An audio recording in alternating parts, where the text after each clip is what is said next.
তেজসাম চেনেলৰ নতুন ভিডিঅ' এটালৈ সকলোকে স্বাগতম জনাইছো আজি আমি এই ভিডিঅ'টোত ক্লাস 10ত আহি থকা হাফ ইয়াৰলি পৰীক্ষাৰ বাবে কেনে ধৰণৰ বাৰু কোৱেশ্চন আহিব পাৰে এমসিকিউ কোৱেশ্চন বহুতে আমাৰ কমেন্ট বক্সত সুধি আছে যে CBSE টাইপৰ কোৱেশ্চন বাৰু কেনেকুৱা হ'ব কেনেকুৱা ধৰণৰ প্ৰশ্ন আহিব পাৰে আমাৰ মাথা নষ্ট হৈছে গৰি কথাটো হল কেনেকুৱা ধৰণৰ কোৱেশ্চন বাৰু আহিব আমি এই ভিডিঅ'টো আজি ডিসকাস কৰিম চেপ্টাৰ নাম্বাৰ 2 ঠিক আছে চেপ্টাৰ নাম্বাৰ 2 যাৰ নাম হৈছে acid base and salt acid ক্ষাৰক আৰু লৱণ সেবা বা CBSE হওক সকলোৰে কাৰণে ভিডিঅ'টো বহুতে গুৰুত্বপূৰ্ণ হ'ব আৰু ভিডিঅ'টোৰ শেষত আমি এটা গুৰুত্বপূৰ্ণ আলোচনাৰ কাৰণে আসলে এটা নতুন সাৰপ্ৰাইজ দিম এই সাৰপ্ৰাইজটো তোমালোকে যাতে গোটেখিনি শুনি লোৱা আৰু ভিডিঅ'টো কমপ্লিট ভাবে চাই লোৱা তেতিয়া হলে গোটেখিনি সাৰপ্ৰাইজৰ কথা তোমালোকে গম পাবা এতিয়া আমি আজি এই ভিডিঅ'টোত আমি প্ৰথমৰ পৰা কোৱেশ্চন বিলাক কেনেকুৱা টাইপৰ আহিব আৰু কেনেকুৱা ধৰণে আমি পঢ়িব লাগে অলপমান আইডিয়া এটা দিম যাতে তোমালোকৰ গোটেখিনি সুবিধা হয় তেতিয়া হলে বলা আমি ভিডিঅ'টো আৰম্ভ কৰো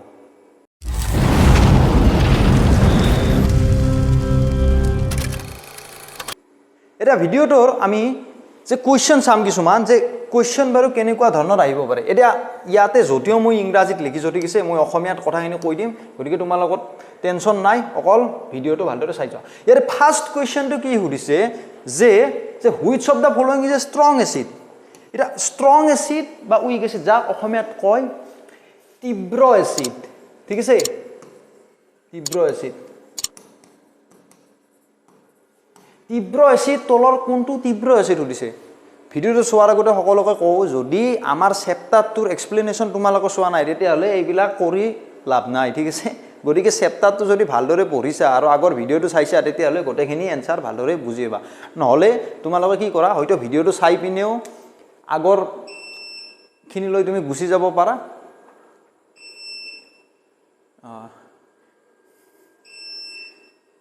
তোমালোকে এটা কাম কৰিব পাৰা তোমালোকে আগৰ ভিডিওটো চাই লোৱা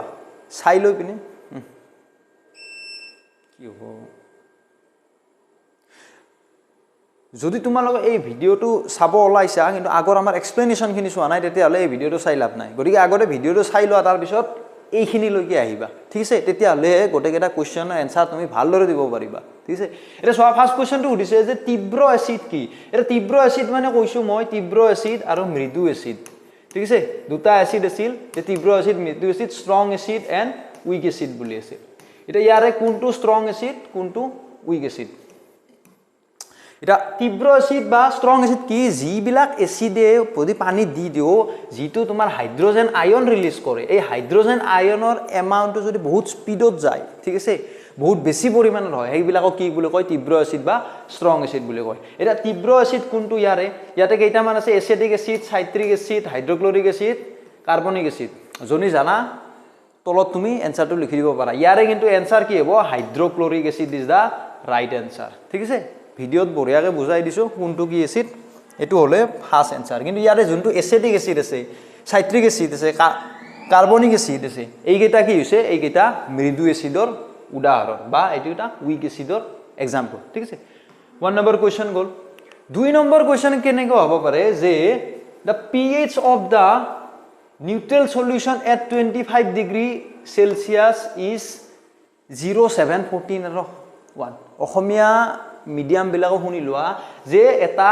প্ৰথম মাধ্যমৰ প্ৰথম বুলি কৈছে লগে লগে গমে পায় কথাখিনি প্ৰথম মাধ্যমৰ কিমান ডিগ্ৰী সেন্টিগ্ৰেড হৈছে 25 ডিগ্ৰী সেন্টিগ্ৰেড ঠিক আছে এই প্ৰথম মাধ্যমটো 25 ডিগ্ৰী সেন্টিগ্ৰেডত তাৰ pH ৰ ভ্যালু কিমান হ'ব pH স্কেল এবাৰ আছিল ন pH স্কেল পাতে কি আছিল 0 ৰ পৰা কিমানলৈকে আছিল 14 লৈকে আছিল এনেকুৱাকে ঠিক আছে এটা pH লেভেলৰ যোনটো প্ৰথম মাধ্যম প্ৰথমৰ কিমান এমাউন্ট হ'ব এটা আমি আগতে শিকিছো যেতিয়া নিউট্ৰেল থাকে নিউট্ৰেলটো সদায় ক'ত থাকে 7 মাজত থাকে গতিকে ইয়াৰ এনসাৰটো কি হ'ব 7 হৈ যাব আৰু 7 ৰ এই পিনে যদি যোৱা যায় হেতু কি হয় এসিডিক বা এসিডিও হয় আৰু 7 ৰ যদি পিছত যোৱা যায় হেতু কি হয় ক্ষাৰকীয় হয় বা বেসিক হয় হেতু আমি অলৰেডি শিকি আহিছো ঠিক আছে ইয়াৰ পিছৰখিনি চাম আমি ইয়াৰ পিছৰ এনসাৰটো চাম সৰি কোৱেশ্চনটো চাম তাৰপিছত which of the following acid is present in the vinegar ভিনেগাৰত কোনটো এসিড পোৱা যায় ঠিক আছে ভিনেগাৰত কি এসিড থাকে ক'ব পাৰিবা নিশ্চয় এটা ইয়াতে আমি চাম যে এখন লিস্ট আছে তোমালোকক লিষ্টখনৰ পৰা এটা কুৱেশ্যন আহিবই মানে এনেকুৱা ঠিক আছে যে কোনটো এসিড কোনটো বস্তুত থাকে এটা ইয়াতে দিছে হাইড্ৰোক্লোৰিক এসিড ভিনেগাৰত থাকে নেকি হাইড্ৰোক্লোৰিক এসিড ক'ত থাকে আমাৰ পেটত থাকে মনত আছে নাই পেটত যোনটো পাকস্থলী বা ষ্টমাকত কি হাইড্ৰোক্লোৰিক এসিড থাকে এইটো মনত ৰাখা এসিটিক এসিড ক'ত থাকে আমাৰ যোনটো ভিনেগাৰ আছে ভিনেগাৰত কি থাকে এসিটিক এসিড থাকে acetic acid is the right answer তাৰপিছত কি আছে সাইট্ৰিক এসিড ক'ত থাকে নেমু টেঙা থাকে সাইট্ৰিক এসিড হয় নে নহয় গতিকে এইটো এটা মনত ৰাখিব লাগিব গোটেই লিষ্টখন তাৰপিছত কি আছে লেক্টিক এসিড ক'ত থাকে দৈত থাকে ঠিক আছে কাৰ্ড যোনটো কাৰ্ড হয় কাৰ্ডত কি থাকে লেক্টিক এসিড থাকে সেইখিনি আমি জানিব লাগিব তাৰপিছত কি আছে মেলিক এসিড আছে মিথানয়িক এসিড আছে পৰুৱাৰ সময়ত কি থাকে চৰাতৰ পাতত কি থাকে হেনেকুৱা ধৰণৰ কোৱেশ্চন আহিব পাৰে গতিকে গোটেইখিনি বস্তু তোমালোকে কি কৰিব লাগিব চাব লাগিব অকল এইটো কোৱেশ্চন নহয় অপচন কেইটাৰ লগতো তোমালোকৰ কোৱেশ্চন কেনেকুৱা হ'ব পাৰে হেতু চাই লবা তেতিয়াহলে ভালকে বুজি পাবা হৈ গল তাৰপিছত next question the chemical formula plaster of parisৰ chemical formula উলটা লাগিব নিশ্চয় এটা কোনখিনি উলটা লাগিব যে এইটোতো নহয় গম পোৱা কিবা এটা আছিল প্লাষ্টাৰ অফ পেৰিছৰ হয় নে নহয় তাৰপিছত এই দুটাত উলটা লাগিব ক্যালসিয়াম কাৰ্বনেট নহয় ঠিক আছে এটা চোৱা ইয়াতে এটা আমি পাইছিলো যেতিয়া লাষ্টৰ একদম পাথত কি পাইছিলো যে যোনটো আমাৰ ক্যালসিয়াম সালফেট এটো হাফ কি আছিল H2O আছিল এইটোৰ লগত 1 into half H2O যেতিয়া ৰিঅ্যাকশন কৰে তেতিয়া কি হয় যে ক্যালসিয়াম সালফেট ডট 2H2O এটা ইয়াৰে কোনটো জিপসাম আছিল ইয়াৰে কোনটো প্লাষ্টাৰ অফ পেৰিছ আছিল এটা চোৱা এইটো যোনটো আছে যে পানী হাফ আছে ঠিক আছে এইটো হৈছে আমাৰ প্লাষ্টাৰ অফ পেৰিছৰ লগত যেতিয়া পানী মিহলোৱা হয় ই কি হয় জিপসামলৈকে কনভাৰ্ট হয় ঠিক আছে এটো হৈছে প্লাষ্টাৰ অফ পেৰিছ গটিকে এনসাৰটো কি হ'ব এটো এটা প্লাষ্টাৰ অফ পেৰিছ কোনটো যে হাত ভাঙিলে ঠিক আছে যেতিয়া হাত ভাঙে তেতিয়া আমাৰ ইয়াতে কাপোৰ বান্ধি কিবা এটা গুড়া দি দিয়ে ন এটো আসলে প্লাষ্টাৰ অফ পেৰিছ আৰু প্লাষ্টাৰ অফ পেৰিছৰে আসলে কি বনায় মূৰ্তিও কিছুমান বনায় গটিকে হেতু তোমালোকে মনত ৰাখিবা ভিডিওত আছে গোটেইখিনি আমাৰ আগৰ ঠিক আছে এটা চাৰিটা কোৱেশ্চন হৈ গল বুজি পালো অলপ সলপ আইডিয়া আহিছে কেনেকুৱা ধৰণৰ কোৱেশ্চন আহিব এটা ইয়াৰ পিছৰ কোৱেশ্চন আছে যে which salt is formed when sulfuric acid reacts with the sodium hydroxide এনেকুৱা ধৰণৰ কোৱেশ্চন আহিব পাৰে যে এইটো বস্তু এইটোৰ লগত ৰিঅ্যাকশন কৰিছে কি প্ৰডিউস হ'ব ঠিক আছে এটা ইয়াতে কি দিছে যে সালফিউৰিক এসিডে অসমীয়া মাধ্যম শুনি লোৱা যে যদি সালফিউৰিক এসিডে কাৰ লগত বিক্ৰিয়া কৰে যে সোডিয়াম হাইড্ৰক্সাইড সালফিউৰিক এসিড এতিয়া সালফিউৰিক এসিডৰ সংকেত কি H2SO4 কাৰ লগত বিক্ৰিয়া কৰে সোডিয়াম হাইড্ৰক্সাইডৰ লগত বিক্ৰিয়া কৰি কি প্ৰডিউস কৰিব হুদিছে ঠিক আছে এটা ইয়াতে চোৱা এটা ৰিঅ্যাকশন আছে আমাৰ ইয়াতে যে এই যোনটো সালফিউৰিক এসিড এটো এটা এসিড আৰু এটো কি এটা বেস গৰি এসিড আৰু বেসৰ ৰিঅ্যাকশনত হয় কি প্ৰডিউস হয় সল্ট বা লবণ উৎপন্ন হয় আৰু কি হয় পানী প্ৰশমন বিক্ৰিয়া নিউট্ৰেলাইজেশন ৰিঅ্যাকশন মনত আছে নে নাই এটা চোৱা ইয়াৰে কি হ'ব সোডিয়ামটো যোনটো আছে ইয়াতে ওলাই আহিব সোডিয়াম Na আৰু হাইড্ৰোজেনটো ওলাই যাব এই SO4 টো ওলাই আহিব মানে সোডিয়াম সালফেট যোনটো আছে সোডিয়াম সালফেট কি হ'ব ইয়াতে প্ৰডিউস হ'ব প্লাস ওয়াটাৰ প্ৰডিউস হ'ব হৈছে এটা ইয়াতে কি অপচন আছে চাওঁ বাৰু যে সোডিয়াম ক্লোৰাইড আছে NaCl হৈছে নেকি হোৱা নাই NaCl নহয় sodium sulphate is the right অ্যানসাৰ potassium sulphate potassium ইয়াতে কত নাই কোৰ পৰা আহিব পটাশিয়াম কি আছে নেকি বাট কি পাইছা কি পোৱা নাই তাৰপিছত ম্যাগনেসিয়াম সালফেট ম্যাগনেসিয়াম নাই কত ইয়াতে গতিকে এইকেইটা অপচন নহয় পটাশিয়ামও নহয় নাই এই দুটা গতিকে অ্যানসার কি হ'ব সোডিয়াম সালফেট হ'ব আমাৰ অ্যানসাৰ ৰিঅ্যাকশনটো জানিলে গোটেইখিনি জানিব পৰা যায় অলপ আহিছে অলপ সলপ বুজি পাইছা মেবি কিন্তু ধীৰে ধীৰে যেতিয়া প্ৰেক্টিস কৰা ন পাৰিবা মানে কিছুমানে হয়তো পাৰি আছে কিছুমানে হয়তো অলপ কনফিউজ পাব পাৰা গতিকে যি সকলে ধৰা পাৰা নাই তোমালোকে চেপ্টাৰটো ভালদৰে চাই লোৱা ভালদৰে এবাৰ পঢ়ি লোৱা তেতিয়াহ'লে গোটেইখিনি ক্লিয়াৰ হৈ যাব ঠিক আছে এটা কথা হ'ল কি নিউ টেজছ বেটছ এটা কি হ'ল আমি আমাক বহুতে আমাৰ এটা হোৱাটছএপ গ্ৰুপ আছে তলত মই গ্ৰুপৰ লিংক দি দিম যে যি সকলে ভাবি মানে তেজছৰ লগত জড়িত হ'ব বিচাৰা হোৱাটছএপ গ্ৰুপত জইন হ'ব পাৰা কিন্তু কিছুমানে আমাক আৰু মেছেজ কৰি আছে যে বস্তুখিনিৰ বহুতো ডাউট থাকি যায় ক্লাছত ভালদৰে বুজি পোৱা নাই আৰু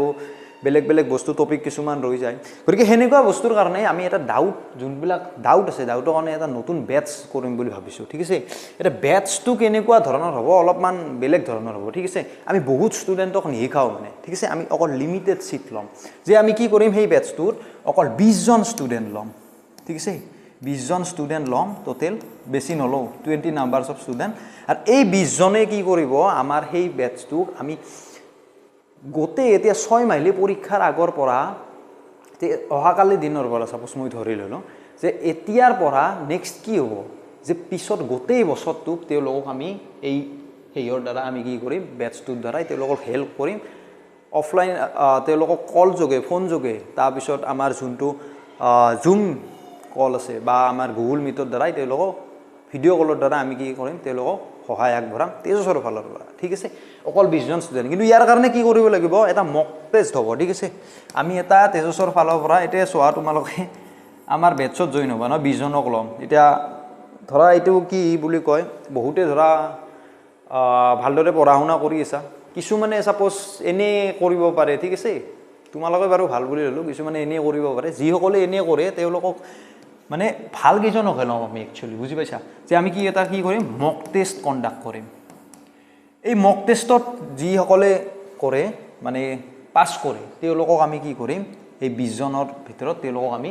সিলেক্ট কৰি লম ঠিক আছে আৰু এই বেটচটো যিসকলে জইন কৰে তাৰ কাৰণে এটা মিনিমাম ফিজ থাকিব এটো ফিজটো বহুতেই কম এটা গোটে 6 মাহ যদি শিকিব লাগে কিমান মান হয় সব বা এক বছৰ শিকিব লাগে 5000 2000 নহয় আমি মাত্ৰ কি ৰাখিম 500 rupees ৰাখিম ঠিক আছে 500 rupees এটা কি কৰা হ'ব পেমেন্ট লোৱা হ'ব ষ্টুডেন্ট খিনিৰ পৰা এটা মিনিমাম কোৱান্টিটি আমাৰো খৰচ থাকিব ন সেইখিনিত যাতে আমি বস্তুখিনি চলাই নিব পাৰো 20 জন ষ্টুডেন্ট লৈ 500 পেমেন্ট লৈ পিনে গোটেই বছৰটো আমি তোমালোকক হেল্প কৰিম গতিকে তোমালোকে যদি এইটোত বেটছত জইন কৰিব বিচৰা তেতিয়া হলে তলত নাম্বাৰ এটা দি দিম 6002626186 মই ইয়াতে লিখিও দিছো 2626186 এই নম্বৰত আমাৰ লগত জইন কৰিব পাৰা ঠিক আছে সোনকালে কৰিবা কাৰণ আমি সোনকালে মক টেষ্টৰ ব্যৱস্থা কৰিম ঠিক আছে এতিয়া এই বেটছৰ পৰা আমি মেইন টপিক যোনটো আছিল মেইন টপিক লৈ যাও ঠিক আছে এটা so which of the following will not affect the pH of the pure water যে ইয়াৰে কোনটো বস্তুৱে শুনিলো আখমে ম্যাডাম যে তলৰ কোনটো বস্তুৱে পানীৰ যোনটো pH লেভেল এই পানীৰ pH ৰ ওপৰত একো প্ৰভাৱ নেপেলায় পানীৰ pH ৰ ওপৰত একো প্ৰভাৱ নপলায় মানে pH টো চেঞ্জ নকৰে যে পানী যদি 7 আছে পিওৰ ওয়াটাৰ এইটো 7 এ হৈ থাকিব জানি মেনচাৰ প্ৰথমটো কি দিছে যদি আমি সোডিয়াম ক্লোৰাইড ইউজ কৰো যদি NaCl দিও সেকেন্ডটো কি দিছে যদি সালফার ডাই অক্সাইড দিও যদি পানীত সালফার ডাই অক্সাইড দিও যদি কি এমোনিয়া দিও ঠিক আছে NH4 এমোনিয়া তাৰপিছত যদি আমি কি কৰো হাইড্ৰোক্লোৰিক এসিড দিও হাইড্ৰোক্লোৰিক এসিড HCl ঠিক আছে এটা কথাটো হল যে ইয়াতে যোনটো বস্তু আছে যে হাইড্ৰোক্লোৰিক এসিড এমোনিয়া সালফাৰ ইয়াৰ এনসাৰ কোনটো হ'ব জানা যদি কমেন্টত লিখিব পাৰা ভিডিওটো ষ্টপ কৰি পিনে যে ইয়াৰে NaCl যোনটো আছে এটো লবণ যদি পানীত মিক্স কৰা কিনি হয় এটো কৈছো কিন্তু এই যে সালফাৰ ডাই অক্সাইড নন মেটালিক অক্সাইড অধাতৱীয় অক্সাইডৰ গুণ কি হয় এসিডিও হয় গতিকে ই পানীত মিহলালে কি এসিড হৈ যাব এমোনিয়াটো সেম কেস হাইড্ৰোক্লোৰিক এসিডো কি হল এসিডে হল গতিকে এই তিনিটা কি হ'ব তোমাৰ পানীত যদি মিক্স কৰা ইয়াৰ গুণটো চেঞ্জ হৈ যাব কিন্তু যদি আমি লবণ ইউজ কৰিলে কি হ'ব pH ৰ ভ্যালুটো সেম এ থাকিব গতিকে ইয়াৰ এনসাৰটো কি হল আমাৰ ইয়াৰ এনসাৰটো হৈ গল ডিসলভিং সোডিয়াম ক্লোৰাইড NaCl যদি পানীত কি মিক্স কৰো সোডিয়াম ক্লোৰাইড মিক্স কৰো তেতিয়ালে পানীটো প্ৰবলেম নহয় হৈ গল নেক্সট ইয়াৰ পিছত a sample of soil has pH 4 which compound should be added to the reduces acidity মানে কি কৈছে যে এই পানীৰ যোনটো কি কয় সৰি মাটিৰ pH ভ্যালুটো কিমান দিছে 4 দিছে যে মাটিৰ pH ভ্যালুটো কিমান 4 যে ইয়াৰে কোনটো বস্তু এড কৰিলে ইয়াৰ যোনটো মাটিৰ pH ভ্যালু 4 মানে কি হল মাটিৰ pH ভ্যালু 4 মানে ই এসিডিক কি হল এসিডিক যে ইয়াৰে তলৰ কোনটো বস্তু এড কৰিলে ইয়াৰ এসিডিক গুণটো নোহোৱা কৰিব পাৰে বুজি পাইছা অসমীয়া মিডিয়াম মাটিৰ যোনটো pH ভ্যালু যোনটো সইলৰ pH ভ্যালু 4 ইয়াৰে কোনটো বস্তু ইউজ কৰিলে pH ভ্যালুটো কমিব এসিডক কি pH কমাব লাগিলে কি হলো বেস মিক্স কৰিব লাগিব ইয়াৰে বেস কোনটো এমোনিয়াম ক্লোৰাইড বেস হয়নে সোডিয়াম ক্লোৰাইড বেস হয়নে ক্যালসিয়াম অক্সাইড বেস হয়নে সোডিয়াম সালফেট বেস ওকে তো মাটিত কি ইউজ কৰে জেনাৰেলি যদি এসিডিটি কমাব লাগে ইয়াতে ইউজ কৰে চুন হিটিলিত চুন ক্যালসিয়াম অক্সাইড তো কি হৈছে এটা বেস গটিকে এই বস্তুটো বা মেটেল অক্সাইড ধাতৱীয় অক্সাইড এটো কি হয় বেস বা ক্ষাৰকীয় হয় সেই কাৰণে এটো ইউজ কৰে বস্তু বুজি পাইছা বাকি সোডিয়াম ক্লোৰাইড যে আছে NaCl এটো হল এটা সল্ট না এসিড না বেস গটিকে এইটো নহব পটাছিয়াম সালফেটো এটা সল্ট এমোনিয়াম ক্লোৰাইড যোনটো আছে হেটো এটা সল্ট বা লৱণ ইউজ কৰি লাভ নাই এসিড ইউজ কৰি লাভ নাই কি কৰিব লাগিব বেস বা ক্ষাৰক ইউজ কৰিব লাগিব এইটো কি হৈছে আসলতে base this is the 7 questioner answer next question 2 say when copper oxide reacts with the dilute hydrochloric acid the resulting solution will be jetia copper oxide ki korim hydrochloric acid er logot reaction kore ঠিক আছে লঘু hydrochloric acid বুলি কৈছে ইয়াতে copper oxide যদি চাও আমি কোশ্চেনটো যে কপার অক্সাইড কার লগত হাইড্রোক্লোরিক অ্যাসিড HCl ঠিক আছে এটা এটা কি হল মেটেল অক্সাইড ঠিক আছে মেটেল অক্সাইড বিলাকে যেতিয়া এসিডৰ লগত ৰিএকচন কৰে ধাতৱীয় অক্সাইড বিলাকে ই কি প্ৰস্তুত কৰে লৱণ CuCl2 কৰিব হয় না নহয় Cu আছে ইয়াতে Cl আছে বাকি তুই কি কৰিব ওয়াটাৰ ফৰ্ম কৰিব এটা কথা হল কি যে যোনটো ৰিজাল্টিং সলিউশন হ'ব মানে এইখিনি জি প্ৰডিউস কৰিব ইয়াৰ কালাৰ কি হ'ব হেতু দিছে অপশনত দিছে ব্লু গ্ৰীন yellow red এটা কথা হল কি এনেকুৱা কোশ্চেন আহিলে এনসাৰটো দিব অলপমান টান কাৰণ কিছুমান এক্সপেৰিমেন্ট কৰিছোৱা নাই সকলে হয় না নহয় গতিকে এইখিনি কি কৰিব লাগিব মই এটা সৰু ট্ৰিক এটা দেও ম্যাক্সিমাম কপাৰে যোনবিলাক কম্পাউন্ড ফৰ্ম কৰে সকলো নহয় দিয়া মানে ম্যাক্সিমাম মানে ধৰা 80% মান এটা তাহা তেওঁলোকৰ কালাৰ কি হয় সদায় ব্লু হয় মনত ৰাখিবা গতিকে যদি তুমি নাজানা যে বস্তুটো কি হ'ব এনসাৰ তুমি তাতে টুকা মাৰি আহিব পাৰা সেইটো কি হ'ব ব্লু হ'ব নাজানো গতিকে কি মাৰি থয়া ব্লু কপাৰ আছে ব্লু মাৰি থয়া ঠিক আছে তেতিয়া হলে তোমাৰ 80% চান্স আছে হোৱা চান্স আছে বস্তুটো বুজি পাইছা যেনে কপাৰ সালফেট কেনেকুৱা ব্লু কালাৰ হয় নে নহয় গতিকে হেনেকুৱা ধৰণে তুমি কি এনসাৰটো এলিমিনেশন মেথডৰ দ্বাৰা বা কিবা বস্তুটো কি কৰিব পাৰা তুমি ঠিক কৰি থইব পাৰা নেক্সট কোশ্চেন যে কি সুধিছে যে which salt is formed when the sulfuric acid reacts with the sodium hydroxide sulphuric এসিডে যেতিয়া সোডিয়াম হাইড্ৰোক্সাইডৰ লগত ৰিএকচন কৰে কোনটো লৱণ বা কোনটো সল্ট ই প্ৰডিউস কৰে অপশন দিছে sodium chloride sodium sulphate potassium sulphate magnesium sulphate যে কি দিছে সালফিউরিক এসিড ঠিক আছে সালফিউরিক এসিড তো আমি গম পাও H2SO4 সালফিউরিক এসিডে কার লগত ৰিএকচন কৰিব যে সোডিয়াম হাইড্ৰোক্সাইড NaOH সোডিয়াম হাইড্ৰোক্সাইডৰ লগত যেতিয়া ৰিএকচন কৰে তেতিয়া ই কোনটো সল্ট ফৰ্ম কৰিব বেস এসিড Na আৰু SO4 হয় নে নহয় এটো Na হ'ব আৰু এটো কি হ'ব SO4 হ'ব নিউট্ৰালাইজেশন ৰিএকচন 2 প্লাস কি হ'ব H2 গৰি কি হৈ গল ইয়াতে সোডিয়াম সালফেট আছে না নাই sodium sulphate is the right answer sodium chloride নহয় ক্লোরিন নাই ইয়াতে পটাশিয়াম সালফেটো নহয় ম্যাগনেসিয়াম পটাশিয়াম নাই বস্তুখিনি বুজিবা গৈছে এটো হৈছে 9 নম্বৰ কোশ্চন লাষ্টৰ হেখৰ কোশ্চনটো সোৱা যে what happens when the magnesium oxide is dissolved in water magnesium oxide যেতিয়া পানীত দি দিয়া হয় তেতিয়া কি উৎপন্ন হয় magnesium oxide যদি পানীত দি দিও H2O তেতিয়া কি উৎপন্ন হয় আমি চাম যে it forms a neutral solution এটা neutral solution প্ৰথম বস্তু উৎপন্ন কৰিব দুই নম্বৰটো কৈছে এসিডিক হ'ব এসিডিক নেক্সট কি কৈছে ই বেসিক সলিউশন কৰিব বেসিক বলে তো ক্ষাৰকীয় তিন নম্বৰটো কৈছে যে ই হেংকে ৰাখব মানে হেনেকুৱাকে থাকিব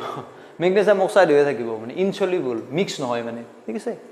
এটা নিউট্রাল সলিউশন মানে কি নিউট্রাল হৈ থাকিব একো নহয় মানে মিক্স হৈ পিনে প্ৰথম হৈ থাকিব না এসিড হ'ব না বেস হ'ব ঠিক আছে এটা আমি গম পাও যে যোনবিলাক মেটেল অক্সাইড আছে মেটেল অক্সাইড বিলাক কি চলতে এসিডিক হয় না মেটেল অক্সাইড যোনবিলাক আছে এচিডিক নহয় এইটো বেসিক বা ক্ষাৰকীয় এইটো আমি পাইছো কিতাপত যে মেটেল অক্সাইড যোনবিলাক আছে সেইটো হৈছে ক্ষাৰকীয় গতিকে এইটোৰ এনসাৰ কি হ'ব basic solution is the right answer গতিকে বস্তুখিনি চোৱা কোৱেশ্চনখিনি কেনেকুৱা আহিছে ডাইৰেক্ট কোৱেশ্চন অহা নাই অলপ অলপ মানে বেলেগ বেলেগ কনসেপ্টৰ দ্বাৰা আহিছে ঠিক আছে গতিকে এনেকুৱা ধৰণৰ কোৱেশ্চন আহিব এমসিকিউ ফৰমেটত হৈছে গতিকে এনেকুৱা ধৰণৰ কোৱেশ্চনবিলাক আমি মাত্ৰ 10টা কোৱেশ্চনহে ডিসকাস কৰিলো আৰু বেলেগ বেলেগ কোৱেশ্চন এনেকুৱা ধৰণৰ আহিব গতিকে তোমালোকে অলপমান ভালদৰে পঢ়িব লাগিব যে কনসেপচুৱেল হ'ব লাগিব কনসেপ্ট আছে তুমি দেখিছা নিশ্চয় যে বেলেগ বেলেগ কনসেপ্ট ইউজ কৰিছে গতিকে এনেকুৱা ধৰণে ভালদৰে পঢ়িবা তেতিয়াহে বস্তুখিনি তোমালোকে কি বুজি পাবা এতিয়া ইয়াতে 10টা কোৱেশ্চন দিয়া আছে আশা কৰিছো গোটেইটা বুজি পাইছা কিবা যদি ডাউট থাকে তলৰ কমেন্ট বক্সত জনাবা তাৰ লগতে জনাই দিও যদি তোমালোকে নতুন বেচটো জয়েন কৰিব বিচৰা তেতিয়াহলে তলত দিয়া নম্বৰত আমাৰ লগত যোগাযোগ কৰিবা বহুতখিনি সুবিধা হ'ব আৰু বহুতখিনি কথা গম পাবা আৰু ইয়াৰ লগতে মাত্ৰ কৈছো 20 জনৰ লিমিটেড সিট আছে বেছি নাৰাখো এটা মক টেষ্ট দিব লাগিব তাৰ কাৰণে আৰু গোটেইখিনি কথা জানা কাৰণে তলৰ WhatsApp নাম্বাৰ এইটো WhatsApp নাম্বাৰত টেক্সট কৰিলে আজিৰ কাৰণে এইখিনিয়ে তোমালোকৰ ভিডিওটো চোৱাৰ বাবে ধন্যবাদ থ্যাংক ইউ জয় হিন্দ